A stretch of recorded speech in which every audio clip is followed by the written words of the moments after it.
আসসালামু আলাইকুম প্রিয় শিক্ষার্থীরা, কেমন আছো সবাই?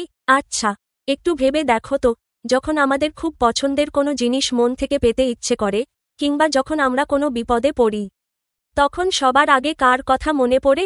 হ্যাঁ, আমাদের সৃষ্টিকর্তা মহান আল্লাহ তায়ালার কথা।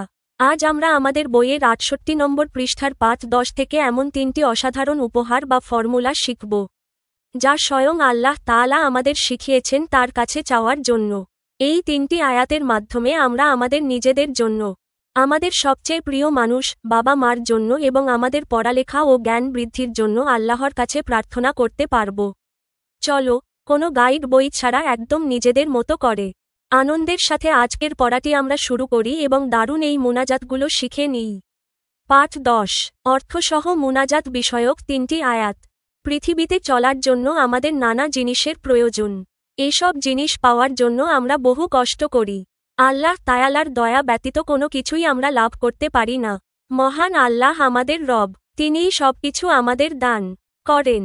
দুনিয়া আখিরাতের সমস্ত নিয়ামত আল্লাহ তায়ালারই দান। সুতরাং কোনো কিছু পাওয়ার জন্য আল্লাহ তায়ালার নিকটই প্রার্থনা করা উচিত। আল্লাহ তায়ালার নিকট প্রার্থনাকেই মুনাজাত বলা হয়। আল্লাহ তাআলা স্বয়ং আমাদের মুনাজাত করার জন্য শিক্ষা দিয়েছেন। আল কুরআনে মুনাজাতমূলক বহু আয়াত রয়েছে। এর মধ্যে মাত্র ৩টি আয়াত নিম্নে উল্লেখ করা হল। আমরা এসব আয়াত শিখব ও অর্থ জানব। এরপর এগুলোর মাধ্যমে মহান আল্লাহর নিকট প্রার্থনা করব। আয়াত ১, রাব্বানা আতিনা ফিদ্দুনিয়া হাসানাতা ওয়া ফিল আখিরাতি হাসানাতা ওয়া কিনা আযাবান নার। অর্থ, হে আমাদের প্রতিপালক, আমাদের দুনিয়াতে এবং আখিরাতে কল্যাণ দাও, আর আমাদের আগুনের শাস্তি থেকে রক্ষা করো। সূরা আল বাকারা, আয়াত ২০১। দুনিয়ার জীবনই মানুষের শেষ নয়। এরপর রয়েছে আখিরাত। আখিরাত হল চিরস্থায়ী। এর শুরু আছে কিন্তু শেষ নেই। এই দুটি জীবনে কল্যাণ লাভ করাই হল প্রকৃত সফলতা। দুনিয়ার জীবনে আমরা সুখ শান্তি চাই, আর আখিরাতে চাই মুক্তি ও সফলতা। পরকালে জাহান্নামের শাস্তি থেকে রক্ষা পাওয়া হল সবচেয়ে বড় সফলতা। আল্লাহ তায়ালার হাতেই রয়েছে এই সমস্ত কল্যাণ ও সফলতা। আল্লাহ তাআলা এগুলো মানুষকে দান করেন। এজন্য আমরা তার কাছেই প্রার্থনা জানাব। উপরিউক্ত আয়াতে আল্লাহ তাআলা মানুষকে এই শিক্ষাই প্রদান করেছেন। দুনিয়া ও আখিরাতের সমস্ত কল্যাণ লাভের জন্য এ দোয়াটি খুবই গুরুত্বপূর্ণ। আয়াত ২, রাব্বির হামহুমা কামা রাব্বানি সাগিরা। অর্থ, হে আমার প্রতিপালক, তুমি তাদের প্রতি দয়া কর, যেভাবে শৈশবে তারা আমাকে লালনপালন করেছেন। সূরা বনী ইসরাইল, আয়াত ২৪। মাতাপিতা সন্তানের অতি আপনজন। তারা অত্যন্ত আদর স্নেহে সন্তানকে লালন পালন করেন। নিজে না খেয়ে সন্তানকে খাওয়ান। নিজেরা কষ্ট করে সন্তানকে আরাম আয়েশে রাখেন। বিশেষ করে শৈশবকালে তারা আমাদের খুব যত্নের সাথে প্রতিপালন করেন। শিশুকালে সকল মানুষই অসহায় থাকে। নিজে নিজে দাঁড়াতে পারে না, খেতে পারে না, চলাফেরা করতে পারে না, এমনকি কথাবার্তাও বলতে পারে না। মাতাপিতাই এ সময় মানুষের সবচেয়ে বড় অবলম্বন। তারাই এ সময় সন্তানকে মায়া মমতা দিয়ে বড় করে তোলেন।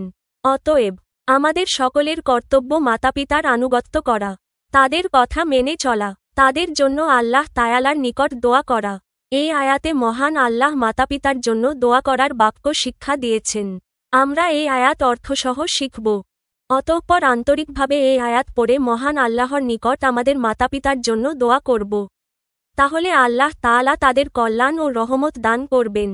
আয়াত ৩, রাব্বি জিদনি ইলমা। অর্থ, হে আমার প্রতিপালক, আমাকে জ্ঞানে সমৃদ্ধ কর। সূরা তহা, আয়াত ১১৪। উক্ত আয়াতে জ্ঞান বৃদ্ধির জন্য মুনাজাত করার কথা বলা হয়েছে। জ্ঞানার্জন করা প্রত্যেক মুসলমানের জন্য ফরজ।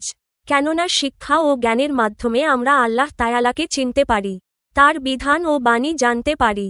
জ্ঞানার্জনের মাধ্যমে আমরা মানুষের মতো মানুষ হই। জীবনে উন্নতি লাভের জন্যও জ্ঞানার্জন করা জরুরি। সুতরাং আমরা ভালো করে লেখাপড়া শিখব, জ্ঞানার্জনে কোনরূপ অবহেলা করব না, আর সাথে সাথে আমাদের জ্ঞান বৃদ্ধি করে দেওয়ার জন্য আল্লাহ তায়ালার নিকট মুনাজাত করব। কেননা মহান আল্লাহই সবকিছুর মালিক, তিনিই মানুষকে জ্ঞান দান করেন। অতএব জ্ঞান বৃদ্ধির জন্য তার নিকটই প্রার্থনা করতে হবে। কাজ, শিক্ষার্থীরা সম্মিলিতভাবে ২ হাত তুলে মুনাজাতমূলক আয়াত ৩টি অর্থসহ মুখস্থ বলবে। ربنا آتنا في الدنيا حسنة وفي الآخرة حسنة وقنا عذاب النار رب ارحمهما كما ربياني صغيرا رب زدني علما হে আমার প্রতিপালক, আমাদেরকে এই দুনিয়া ও পরকালে কল্যাণ দান করুন এবং জাহান্নামের শাস্তি থেকে রক্ষা করুন। হে আমার প্রতিপালক, তাদের প্রতি দয়া করুন, কারণ তারা আমাকে শৈশবে লালন পালন করেছেন। হে আমার প্রতিপালক, আমার জ্ঞান বৃদ্ধি করে দিন। প্রিয় বন্ধুরা, আজ আমরা চমৎকার 3টি মুনাজাতের আয়াত ও অর্থ শিখলাম। এখন থেকে কিন্তু আমরা শুধু মুখস্থই রাখব না। প্রতিদিন আমাদের 5 ওয়াক্ত সালাত বা নামাজের পর এবং পড়ার টেবিলে বসার আগে এই সুন্দর দোয়াগুলো দিয়ে আল্লাহর কাছে প্রার্থনা করব। আমাদের আজকের এই আয়োজন যদি তোমাদের ভালো লেগে থাকে এবং তোমরা যদি আনন্দের সাথে শিখতে পারো, তবে ঝটপট কমেন্টে আমাদের জানিয়ে দাও। আর হ্যাঁ, আমাদের এই পথচলায় সাথে থাকতে চ্যানেলটি সাবস্ক্রাইব করতে ভুলো না কিন্তু। ভিডিওটি তোমার বন্ধুদের সাথেও শেয়ার করে দাও, যাতে তারাও কোনো গাইড বইয়ের সাহায্য ছাড়াই নিজে নিজে খুব সহজে শিখতে পারে। আজ এই পর্যন্তই, দেখা হবে আগামী ক্লাসে। আল্লাহ হাফেজ।